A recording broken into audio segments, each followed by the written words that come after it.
মসুর ডাল খেসারির ডালের বড়া রান্না করছি। প্রথমে আমি তেল দিয়ে দিলাম, পেঁয়াজ বাটা, রসুন বাটা, আদা বাটা,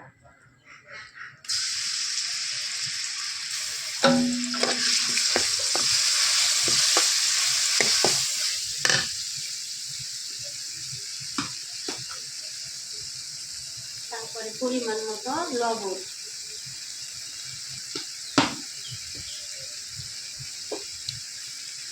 মরিচ গুঁড়া,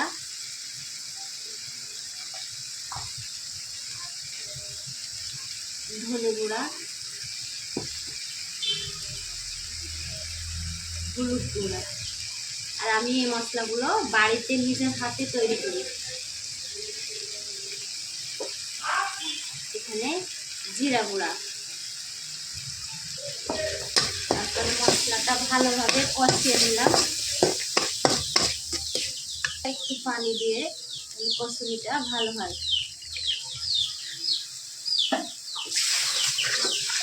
মশলাটা আমার কষানো হয়ে গেছে, এখন আমি পানি দিলাম পরিমাণ মতো।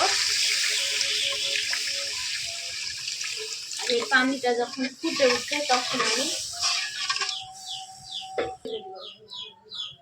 আর খেসারির ডালের পাটাতে বেটে আমি বড়াগুলো ভেজে রেখেছিলাম সেগুলো এখন দিয়ে দিলাম।